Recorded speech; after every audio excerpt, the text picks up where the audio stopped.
I stormed out of Hartwell Industries' executive floor, my access badge still warm in my trembling palm. 30 seconds earlier, Brendan Hartwell, the so's spoiled 28-year-old son, had just destroyed my career with 6 words: "Pack your things, you're fired immediately." His cruel laughter still echoed as security escorted me past shocked coworkers. But Brendan made one catastrophic mistake. My badge wasn't just plastic and circuitry. It was a digital witness to 3 months of his criminal activities, and I knew exactly what to do with every recorded second. 3 months before that devastating moment, I had walked through those same glass doors, filled with hope and determination. My name is Beatrice, and at 32, I thought I had finally landed the perfect opportunity. Hartwell Industries, a respected mid-sized manufacturing company in Columbus, Ohio, had hired me as their senior financial analyst. After my messy divorce in California and the mounting medical bills for my mother's cancer treatments, this job felt like salvation. Harold Hartwell himself had interviewed me. At 58, he was everything you'd expect, from a successful businessman who had built his company from a small machine shop into a major defense contractor. Gray-haired, soft-spoken, and genuinely interested in preserving his legacy, Harold seemed like the kind of Lester who valued integrity above all else. During our conversation, he spoke passionately about maintaining ethical standards in an industry often plagued by corruption scandals. What he didn't mention was his son. Brendan Hartwell strutted into my second week like he owned the place, which technically he would someday. 28 years old, with an MBA from some expensive private university back east, Brendan carried himself with the arrogance that only comes from never facing real consequences. His blonde hair was always perfectly styled.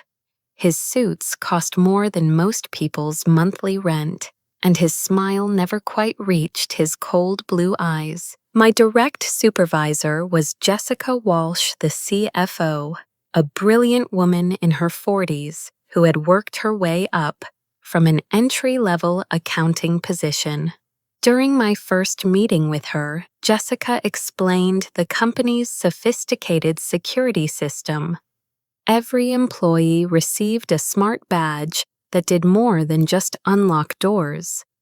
These devices tracked our movements throughout the facility, recorded conversations in sensitive areas for compliance purposes, and logged our computer access to meet federal regulations governing defense contractors.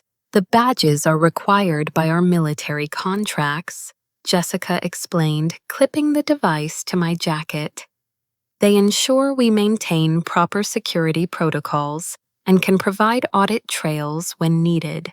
Everything gets stored on encrypted servers for 7 years. I thought it was impressive how seriously they took compliance.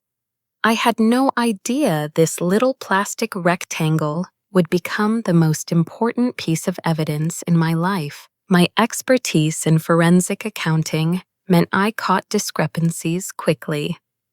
Within days, I noticed unusual fund transfers that didn't match the supporting documentation. Weekend access logs showed someone had been entering restricted areas when the facility should have been empty. Most concerning were the missing documents for several government contracts worth millions of dollars. The first time I mentioned these irregularities to Jessica, she looked genuinely troubled. "I've been noticing some things too," she admitted quietly. "But Harold's been dealing with health issues, and Brendan has been taking on more responsibilities. Maybe it's just growing pains from the transition. Growing pains. If only it had been that simple." Brendan's resentment toward me became obvious during my third week. In staff meetings, he would interrupt my presentations with condescending comments about outsiders who don't understand our company culture. When I suggested implementing additional controls for expense reporting, he laughed dismissively and said, "We've been doing business this way since before you were even thinking about accounting." But I wasn't some fresh graduate intimidated by workplace bullying. I had spent years cleaning up financial messes at other companies, and I recognized the warning signs of serious fraud. The personal stakes made it impossible to look the other way. My mother's chemotherapy treatments cost $8,000 per session, and my divorce had wiped out my savings. I needed this job, but I also needed to sleep at night, knowing I hadn't ignored criminal activity. The breakthrough came during my fourth week, when I was working late, trying to reconcile some particularly confusing budget variances. The executive conference room was directly above my office, and around 9 p.m., I heard footsteps and muffled voices. My badge clipped to my jacket, as always, was designed to automatically activate its recording function when it detected conversations in secure areas after normal business hours. The next morning, I discovered what it had captured. "The shipment needs to move before the EPA inspection next Thursday." Brendan's voice came through clearly on the audio file. Our contact at the regional office confirmed they'll be looking specifically at the waste disposal records. "What about the overseas accounts?" This was a voice I didn't recognize, older and rougher. "The transfers from the Cayman setup are already 2 weeks behind schedule." "That's handled," Brendan replied with the casual confidence of someone discussing weekend golf plans. "I've got the documentation backdated, and the safety reports have been adjusted to show compliance. If anyone asks questions, we blame it on software glitches during the system upgrade." I sat in my office the next morning, staring at my computer screen. My hands actually shaking as I replayed the recording. This wasn't just creative accounting or aggressive tax strategies. Brendan was discussing environmental violations and money laundering like they were routine business practices. The weight of what I had stumbled into hit me all at once. My little plastic badge had automatically recorded evidence of federal crimes, and I was probably the only person in the company who knew it existed. Over the next 2 weeks, I began a careful investigation while maintaining my normal work routine. I couldn't let anyone suspect what I was uncovering, especially not Brendan. The pattern became clear as I dug deeper into the financial records. His after-hours meetings in the executive conference room happened every Tuesday and Friday, always with the same mysterious voices that my badge faithfully recorded. My only ally emerged from an unexpected source. Taylor Rodriguez worked in quality control and had been with the company for 6 years.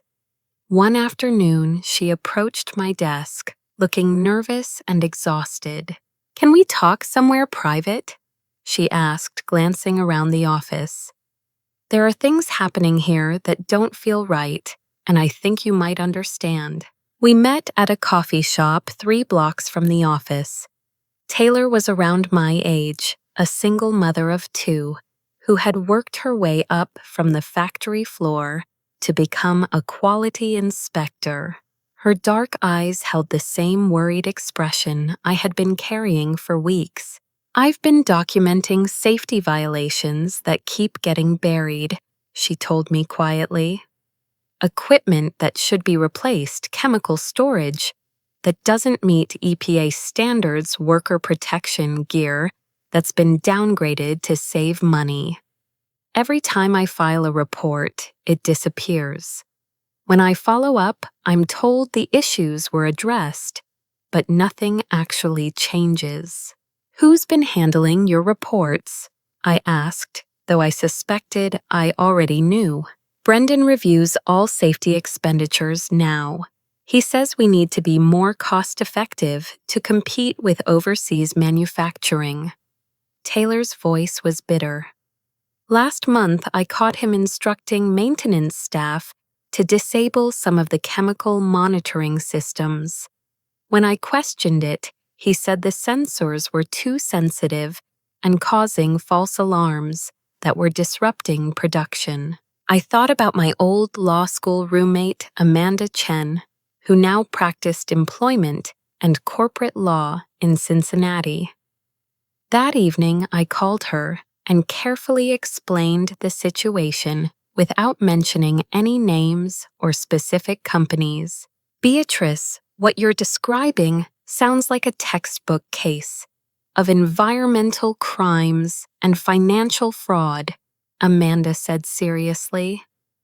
If you have recorded evidence of these conversations, that could be incredibly valuable, but you need to be extremely careful. People who commit these kinds of crimes don't hesitate to destroy anyone who threatens them. Her warning proved prophetic. The harassment began subtly during my 6th week. Brendan started assigning me impossible deadlines, setting up meetings at the last minute, and then criticizing me for being unprepared. In staff meetings, he would ask me complex questions about projects I wasn't involved with, and then act frustrated when I couldn't answer immediately. I'm starting to wonder if we made the right hiring decision, he said loudly during one particularly humiliating meeting. Maybe we need someone who's more aligned with our company values and operational style. Meanwhile, my badge continued its silent documentation. The recordings revealed conversations that made my blood run cold. Brendan wasn't just cutting corners on safety regulations. He was actively bribing EPA inspectors to ignore violations. He had falsified safety reports for military contracts, creating fake inspection dates and forged signatures from engineers who had never seen the actual facilities. The beauty of these contracts is that once you're in the defense supply chain, nobody asks too many questions. I heard him tell his associates, as long as the products get delivered on schedule and the paperwork looks clean, everyone assumes you're following the rules. The most disturbing revelation came during week 7. Brendan had been deliberately planning to blame any potential accidents on employee negligence rather than the systemic safety failures he was creating. He had already identified several long-term workers who could be scapegoated if injuries occurred, including Taylor. Rodriguez is perfect for this if something goes wrong. His voice came through clearly on one recording. She's been filing too many reports anyway, so we can claim she was being negligent and trying to cover it up. Single mother needs the job, won't be able to afford a good lawyer. The personal toll of carrying this information was becoming overwhelming. I was losing sleep, having trouble concentrating, and my mother noticed the stress during our weekly hospital visits. The chemotherapy was working, but the treatments left her weak and worried about everything, including my new job. "You look tired, sweetheart," she said during one visit, reaching for my hand with her own thin fingers. "Are you sure everything is going well at work?" How could I tell her that my job security depended on staying silent about federal crimes? That speaking up might cost me the income we needed for her medical care? But staying quiet made me complicit in activities that could seriously harm innocent people. Taylor and I began meeting regularly, sharing information, and trying to decide what to do. She had been documenting safety violations for months, photographing equipment problems, and keeping copies of her buried reports. Combined with my financial evidence and badge recordings, we had a comprehensive picture of corruption that went far beyond simple cost cutting. "I keep thinking about the workers on the factory floor," Taylor said during one of our coffee meetings. "They trust that the safety equipment works, that the chemical storage is properly maintained, that someone is looking out for their welfare. If something goes wrong, because of Brendan's shortcuts, people could die." The breaking point came during my 8th week when I discovered Brendan had been accessing my computer remotely. Hidden audit logs showed someone logging into my accounts at night, deleting research files, and attempting to plant evidence that I was stealing from the company. My badge had recorded him entering my office at midnight, using my terminal while thinking no one would ever know. The next morning, I found several files on my computer that I had never created. Spreadsheets showing unauthorized fund transfers to accounts that seemed connected to my personal information. Email drafts requesting wire transfers to offshore banks. It was a sophisticated frame-up designed to make me look like an embezzler. Brendan was planning to destroy me before I could expose him, and he was getting closer to succeeding. I called Amanda that night from my car in the hospital parking lot after another difficult visit with my mother. Her latest test results showed the cancer was responding to treatment, but the emotional strain of watching her suffer while dealing with my work crisis was becoming unbearable. "I need to know my options," I told Amanda directly. "This has gone beyond workplace harassment.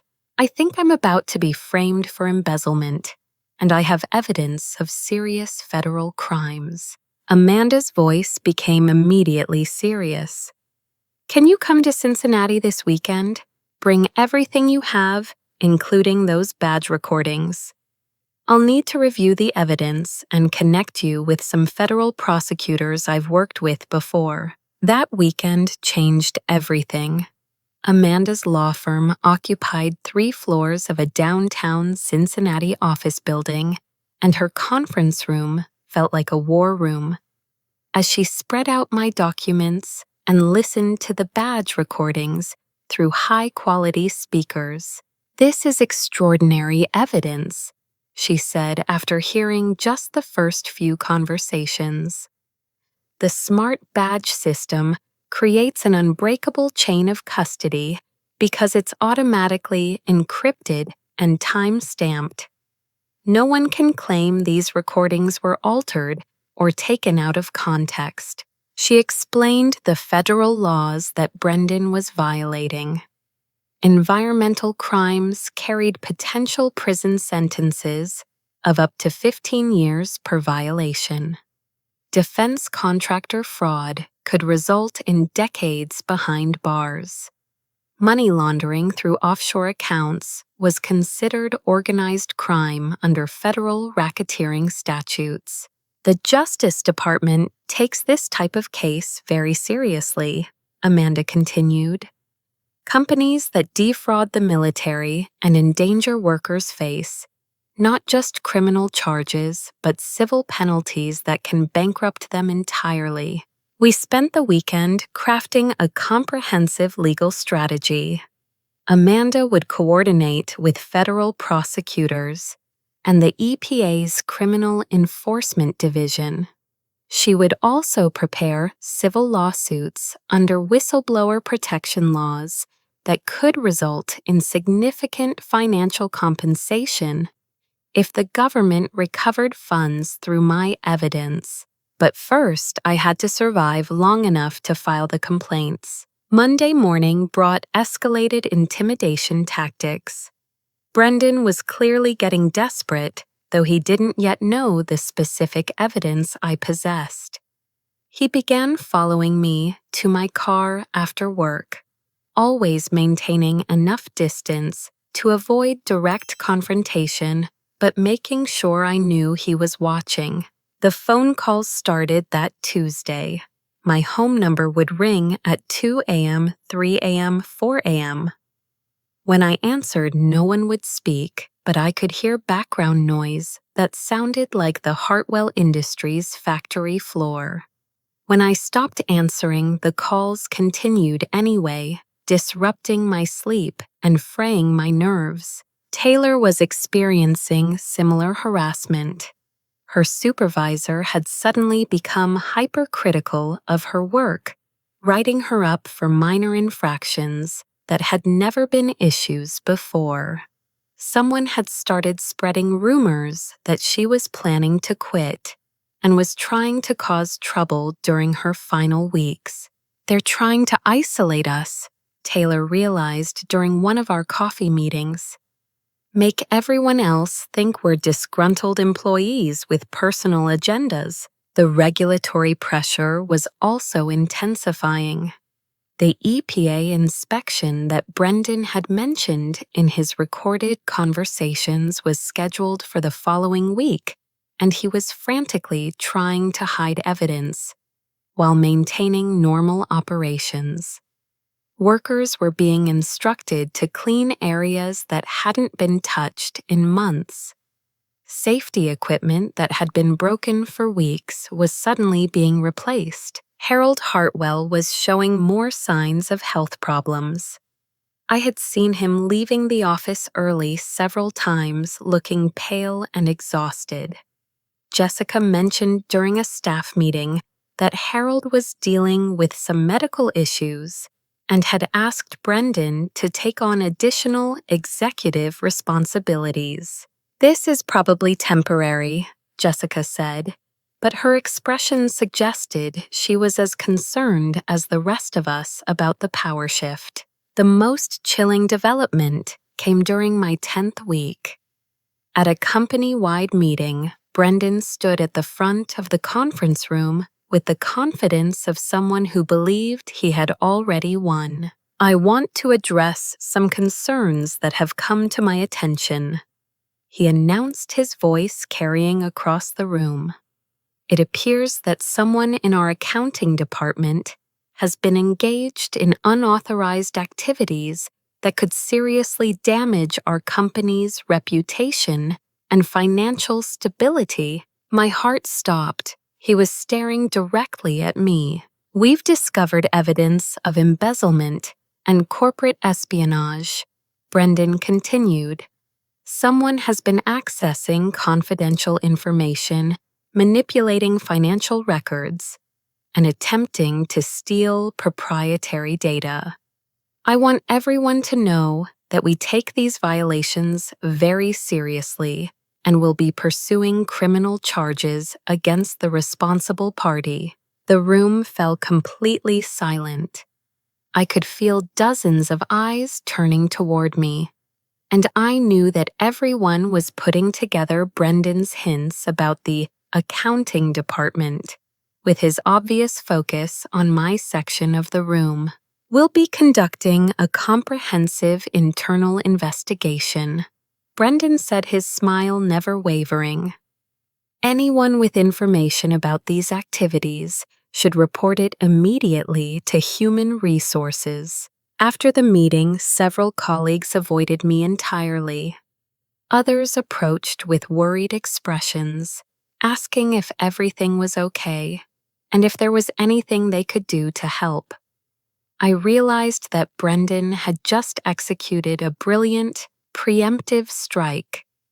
By publicly accusing me before I could expose him, he was positioning me as a disgruntled employee, making false claims to avoid prosecution. That afternoon, my badge recorded him in his office, speaking on what sounded like a secure phone line.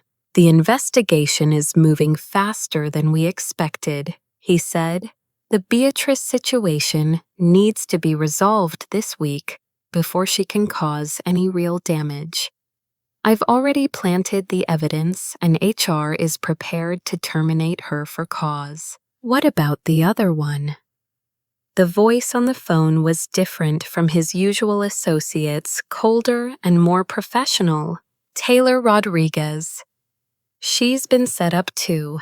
When the chemical spill happens next week, during the EPA inspection, we'll blame it on her negligence. The documentation is already in place, showing she ignored safety protocols and failed to maintain the monitoring systems. Chemical spill during the EPA inspection.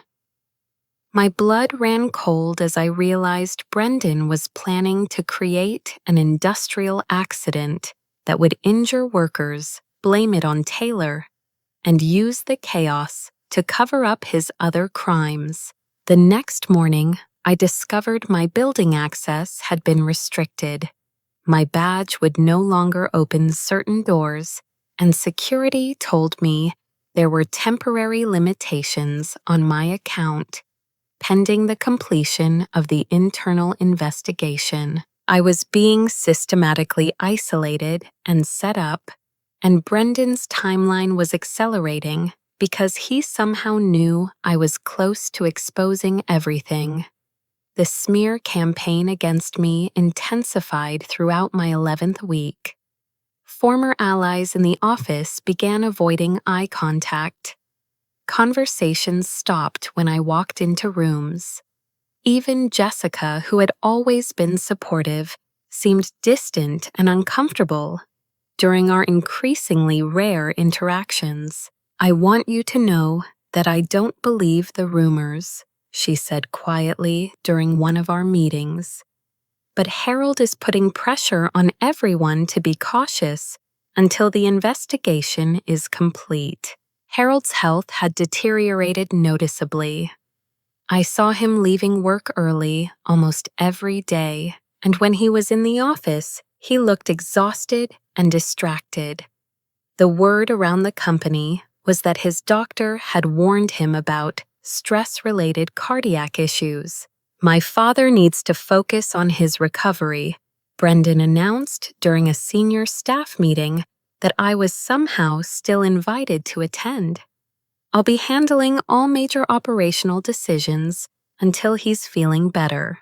The power shift was complete. With Harold sidelined, Brendan had the authority to restrict my access, freeze my company accounts, and accelerate whatever plan he had for getting rid of me permanently. Meanwhile, Amanda was assembling our legal team.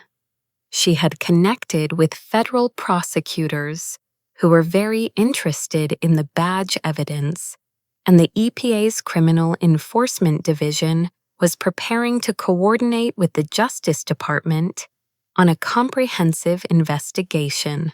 The recording about the planned chemical spill changed everything. Amanda told me during one of our secure phone calls, this isn't just white-collar crime anymore. They're talking about premeditated actions that could result in serious injuries or deaths.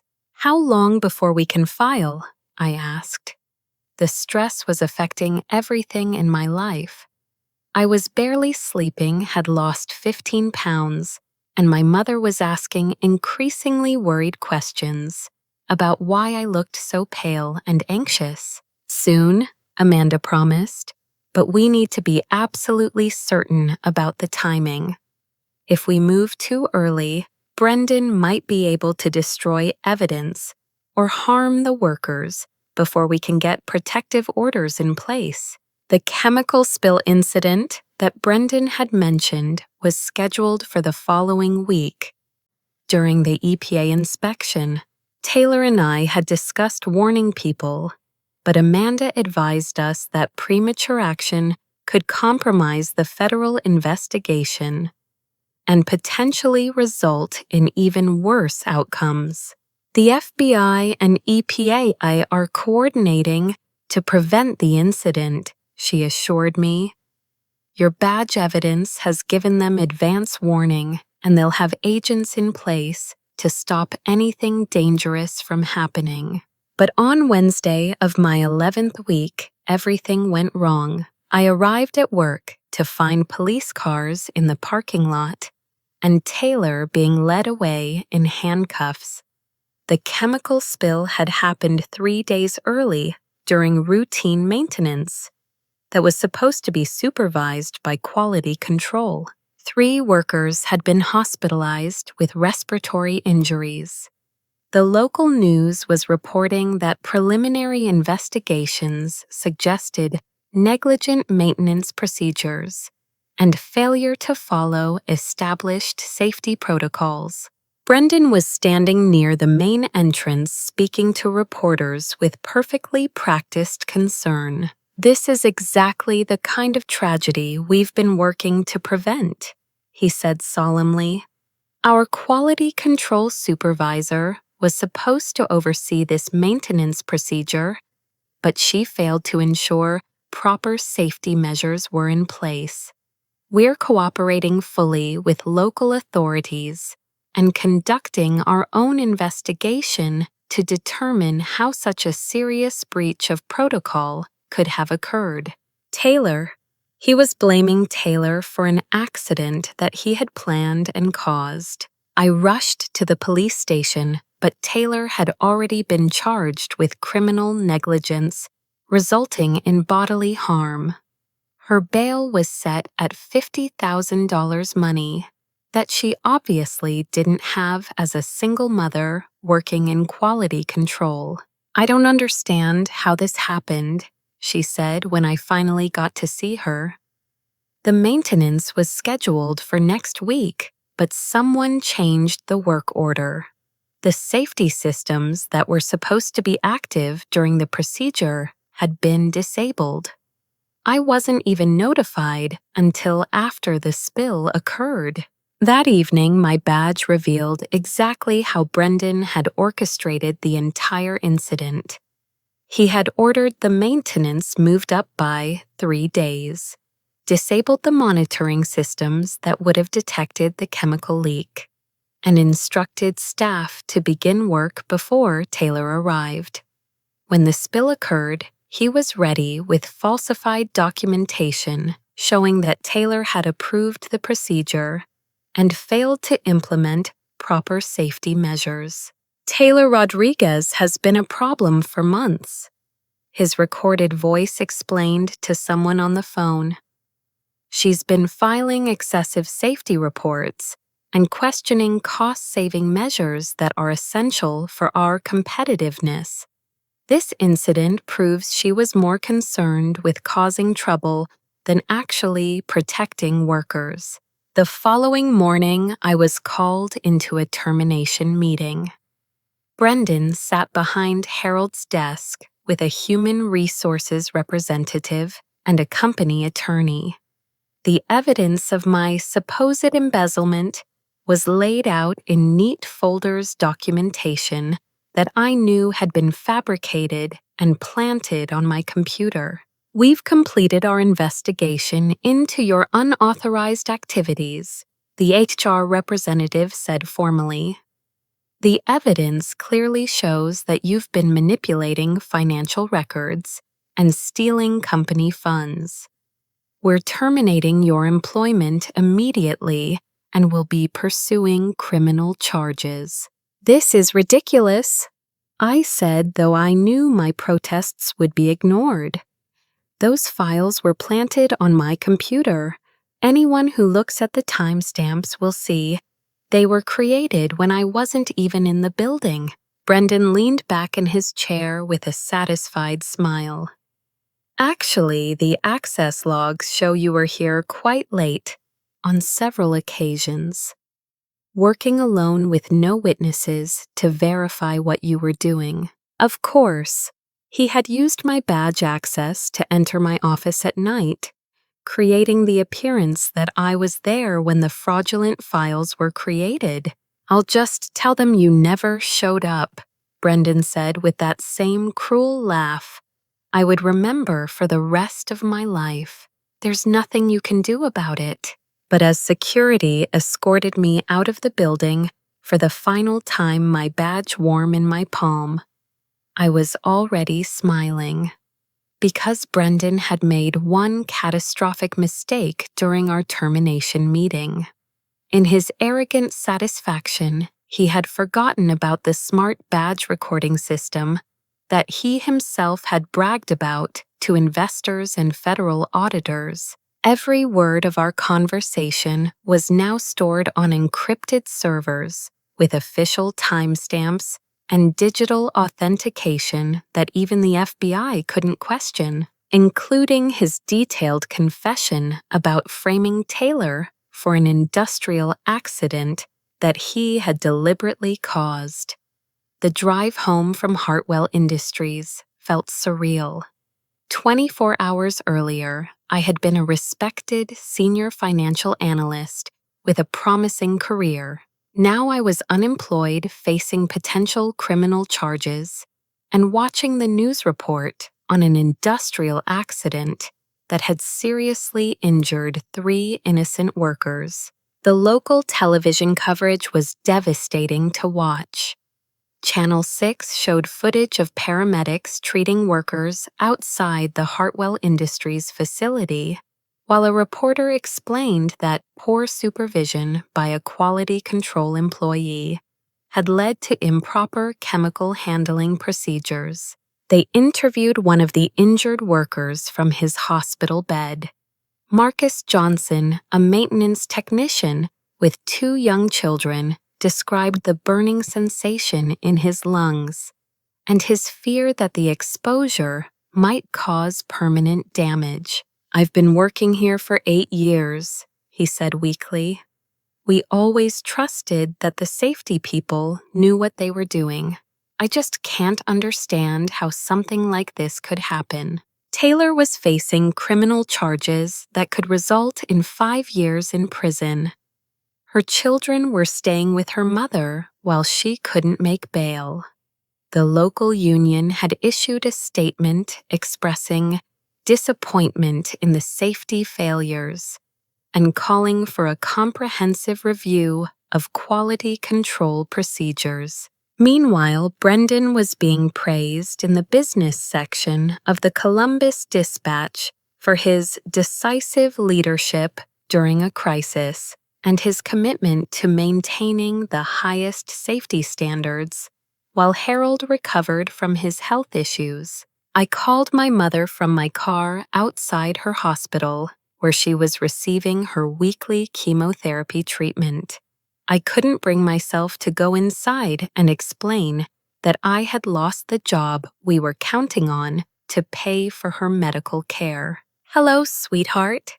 Her voice was tired but warm. "How was work today?" "It was fine, Mom," I lied. "How are you feeling?" "The doctors say the treatments are working. The tumors are shrinking, and my blood work is improving." She paused, and I could hear the fatigue in her breathing. "I was thinking we should celebrate when this is all over. Maybe take a trip somewhere nice." I sat in that hospital parking lot for 20 minutes after we hung up, crying until I had no tears left. Everything I had worked for was gone. Taylor was facing prison for crimes she didn't commit. 3 workers were hospitalized because of accidents that could have been prevented, and Brendan Hartwell was celebrating his successful cover-up. But then my phone buzzed with a news alert that changed everything. Hartwell Industries worker dies from chemical exposure complications. Marcus Johnson had died at Columbus General Hospital. The respiratory injuries from the chemical spill had caused complications that his damaged lungs couldn't overcome. His wife released a statement saying he had been working extra shifts to save money for their children's college funds. Taylor was no longer facing charges for criminal negligence. She was now facing manslaughter. The weight of that realization hit me like a physical blow. This wasn't just about corporate fraud or financial crimes anymore. A father of two was dead because of Brendan's deliberate actions, and an innocent woman was being blamed for murder. I called Amanda immediately. The situation has escalated beyond anything we anticipated, I told her through tears. A worker died and Taylor is being charged with manslaughter. We can't wait any longer. I know. Amanda's voice was grim. I've been coordinating with federal prosecutors all day. The FBI is ready to move immediately. The badge evidence you collected proves premeditation for the chemical spill, and Marcus Johnson's death makes this a federal murder case. What do you need from me? Everything. Every recording, every document, every piece of evidence you've collected. The Justice Department is filing criminal charges against Brendan tomorrow morning, and we're simultaneously filing civil lawsuits that will freeze all of his assets and force complete disclosure of the company's finances. That night, I spent hours preparing every piece of evidence I had collected. The badge recordings were organized chronologically, showing the clear progression from environmental violations to money laundering to deliberate safety sabotage. Amanda's legal team had prepared federal criminal complaints, civil racketeering charges, and wrongful death lawsuits that would hold Brendan personally responsible for Marcus Johnson's death. But the most important revelation came when federal investigators reviewed the complete badge recordings. Brendan's conversations hadn't just captured his own crimes. They had inadvertently recorded discussions with external associates who were part of a much larger criminal enterprise. The Defense Department fraud that Brendan was committing wasn't an isolated case. It was connected to a nationwide conspiracy involving dozens of military contractors who were systematically defrauding the government while endangering workers and service members. My little smart badge had recorded evidence of a criminal conspiracy worth hundreds of millions of dollars, involving bribery, environmental crimes, defense contractor fraud, and now murder. The federal raids began at 6 a.m. the next morning. I was awakened by my phone ringing at dawn. Amanda's voice was excited but controlled. "It's happening right now," she said. "FBI agents are executing search warrants at Hartwell Industries, Brendan's personal residences, and 12 other companies across 6 states. Your badge evidence was the key that unlocked everything." I turned on the local news and watched in amazement as federal agents carried boxes of documents out of the building where I had worked just 48 hours earlier. The reporter was struggling to keep up with the developing story. "This appears to be part of a coordinated federal investigation into defense contractor fraud," she explained. "Sources tell us that the probe began with evidence of environmental crimes, but has expanded to include allegations of racketeering and conspiracy to commit murder." Brendan's arrest was broadcast live on 3 local channels. The man who had destroyed my career with such casual arrogance was led away, in handcuffs, his expensive suit wrinkled and his perfect hair disheveled. For the first time since I had known him, Brendan Hartwell looked scared. The criminal charges were staggering. The federal prosecutor's office released a statement listing 18 felony counts, including racketeering, conspiracy to commit murder, defense, contractor fraud, environmental crimes, money laundering, and conspiracy to violate worker safety laws.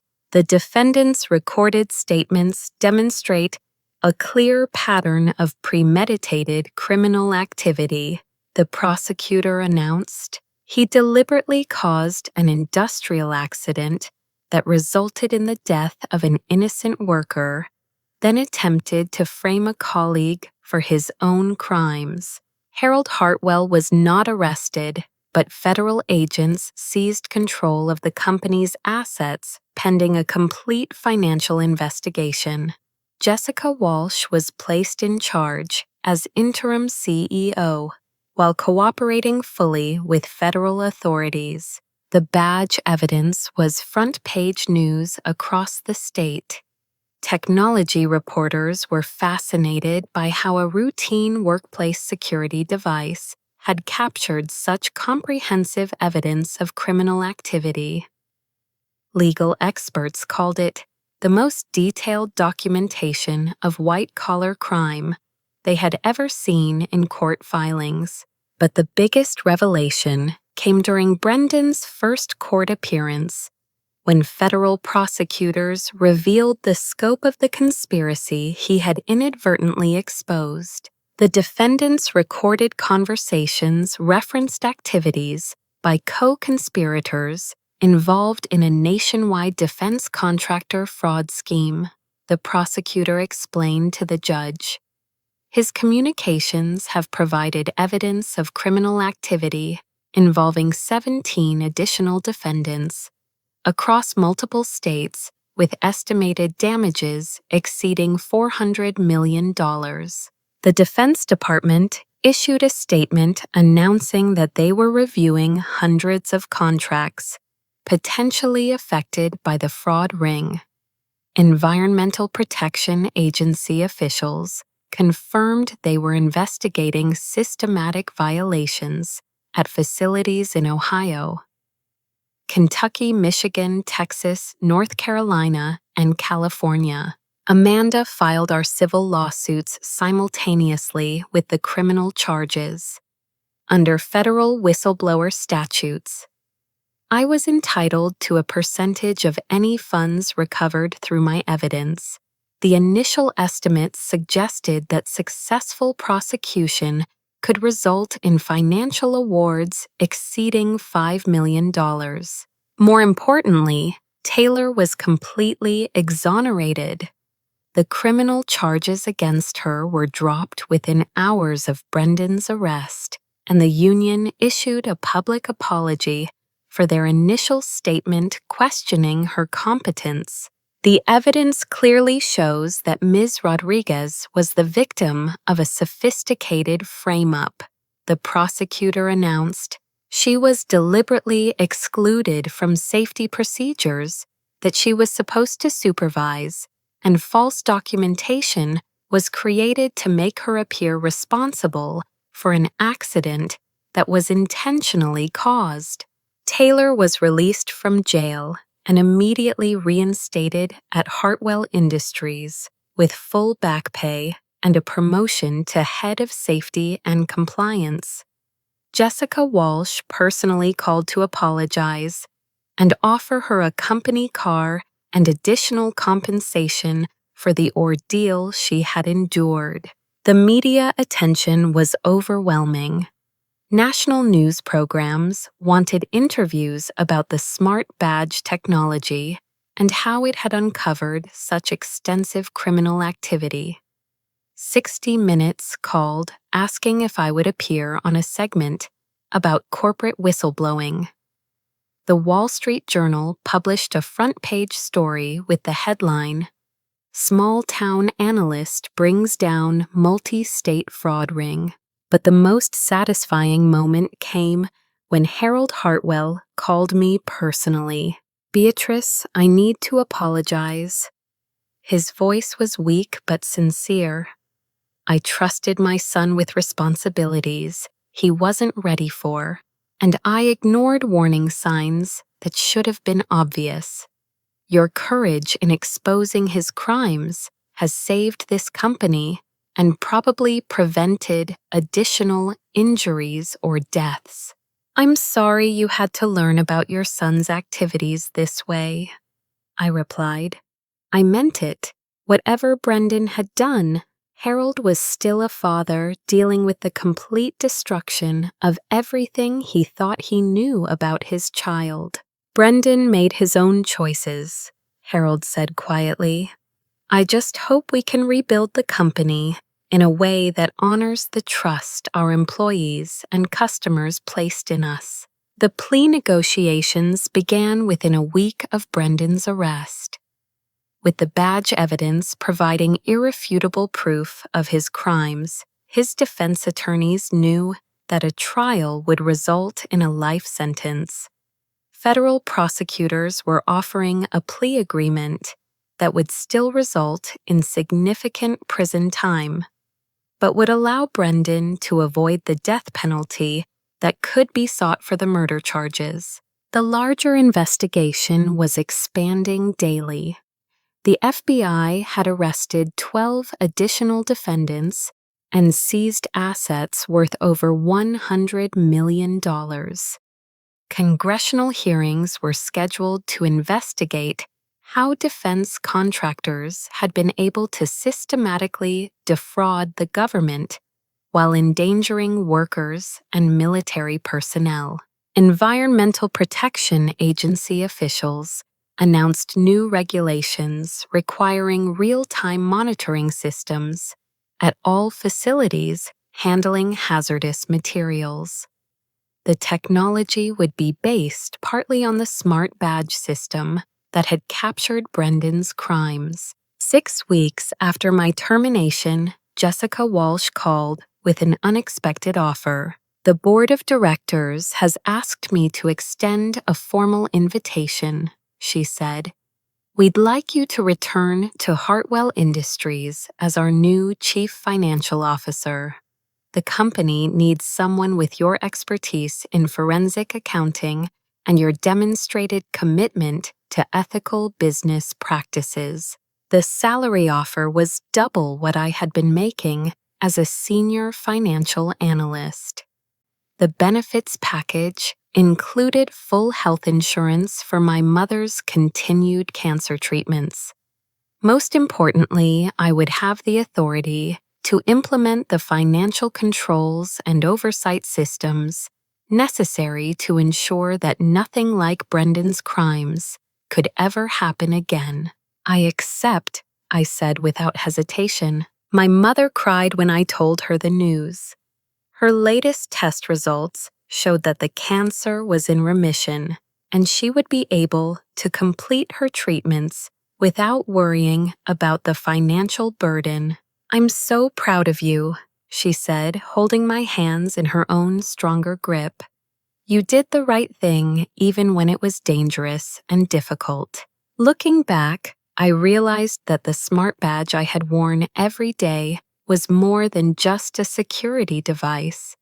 It had been a silent guardian faithfully recording the truth, even when everyone around me was being deceived by lies and manipulation. Sometimes the smallest tools in our hands carry the greatest power to change everything. 18 months later, I stood in a federal courthouse, watching Brendan Hartwell receive his sentence. The judge's words echoed through the packed courtroom as family members of Marcus Johnson sat in the front row. The defendant's actions represent a complete disregard for human life and the public trust, Judge Patricia Morrison said firmly. His deliberate decision to cause an industrial accident that resulted in the death of Marcus Johnson, combined with his systematic fraud of government contracts designed to protect our national security, demands the maximum penalty under federal sentencing guidelines. 22 years in federal prison without the possibility of parole. Brendan's plea agreement had helped prosecutors dismantle the entire defense contractor fraud ring, leading to convictions of 19 additional defendants and the recovery of over $600 million in stolen government funds. His recorded conversations had provided evidence that investigators called unprecedented in its detail and scope. The broader impact of the case had transformed an entire industry. Congress had passed the Marcus Johnson Worker Safety Act requiring real-time monitoring systems at all facilities with federal contracts. Environmental Protection Agency regulations now mandated smart badge technology for any company handling hazardous materials. Taylor Rodriguez had become a nationally recognized expert on industrial safety consulting with companies across the country on implementing worker protection systems.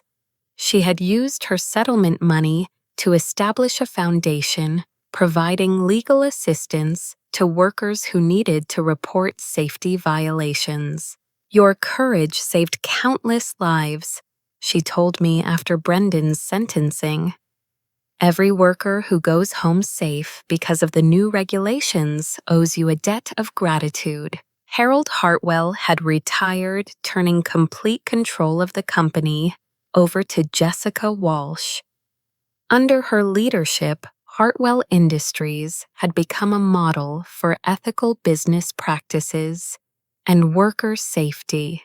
The company was thriving financially while maintaining the highest standards for environmental compliance and employee protection. My whistleblower award from the federal government was substantial enough to pay for my mother's medical treatments, buy a house, and establish a college fund for Taylor's children. More importantly, I had found my calling as Chief Financial Officer of a company committed to doing business the right way. The smart badge technology had evolved far beyond its original purpose. Major corporations were implementing similar systems not just for security, but as tools for ensuring compliance with labor laws, environmental regulations, and ethical business practices. Several companies had prevented serious accidents by using automated monitoring to detect unsafe conditions before they could harm workers. My mother had completed her cancer treatments successfully and was officially in remission. She had moved to Columbus to be closer to me, and we were planning the celebration trip she had mentioned during her darkest days of chemotherapy. "I want to visit every national park," she announced during one of our weekly dinners, starting with the Grand Canyon and working our way through all of them. "We have time for that now," I said, thinking about how close we had come to losing everything. "We have all the time in the world." The civil lawsuits had been settled for amounts that exceeded our most optimistic projections. Amanda's law firm had recovered nearly $800 million for the government and private plaintiffs, making it one of the largest whistleblower settlements in federal history. But the most meaningful outcome was the transformation I witnessed in the people around me. Harold Hartwell had established a foundation for families of workers injured in industrial accidents, with Marcus Johnson's children receiving full college scholarships. Brendan had written letters of apology from prison expressing genuine remorse for his actions and supporting rehabilitation programs for white-collar criminals. Even Jessica Walsh had grown into a role she never expected, becoming a voice for ethical leadership in corporate America. She regularly spoke at business schools about the importance of creating cultures where employees felt safe reporting misconduct. "Your decision to speak up changed all of our lives," she told me during one of our monthly meetings. "You showed us that doing the right thing isn't just about following rules. It's about protecting people who depend on us to make responsible decisions." The badge that had started this entire journey sat in a place of honor on my office bookshelf. Technology reporters still called, occasionally wanting to understand how such a simple device had captured such comprehensive evidence of criminal activity. Legal scholars studied the case as an example of how workplace monitoring systems could protect both companies and employees when used properly. But for me, that little plastic rectangle represented something much more personal. It had been a witness when no human witness was present, a guardian that never slept, a truth teller that couldn't be intimidated or corrupted. Sometimes the smallest tools in our hands carry the greatest power to change everything. A simple work badge taught me that truth has a way of recording itself, waiting for someone brave enough to let it speak. Real justice doesn't come from revenge, but from ensuring the truth protects others who can't protect themselves. As I looked out my office window at the Hartwell Industries factory floor, where workers now operated under the safest conditions in the industry, I realized that my journey from a desperate job seeker to a corporate executive had been about more than career advancement or financial security. It had been about learning that individual courage, combined with the right tools and unwavering persistence, could literally save lives and transform entire industries. The SMART badge had given me the evidence I needed, but the decision to use that evidence, despite personal risk, had been mine alone. Marcus Johnson's death would always be a tragedy that could have been prevented, but his sacrifice had led to changes that would protect thousands of other workers for generations to come. Taylor's children would grow up in a world where worker safety was taken more seriously because their mother had refused to be silenced. And somewhere in a federal prison, Brendan Hartwell was learning that actions have consequences, that privilege cannot protect someone from the truth, and that the people he had considered expendable were actually the ones with the power to bring down his empire of lies. The SMART badge had been small enough to clip to my jacket, but powerful enough to change everything. Have you ever discovered something at your workplace that made you question whether to speak up or stay silent? I'd love to hear your thoughts about standing up for what's right, even when the personal cost seems overwhelming. Please share your experiences in the comments below. And if this story resonated with you, I'd appreciate it if you could like this video, subscribe to the channel for more stories about courage and justice, and share it with others who might benefit from hearing about the power of individual action to create positive change. Thank you for listening to my story, and remember that sometimes the smallest acts of courage can have the biggest impact on the world around us.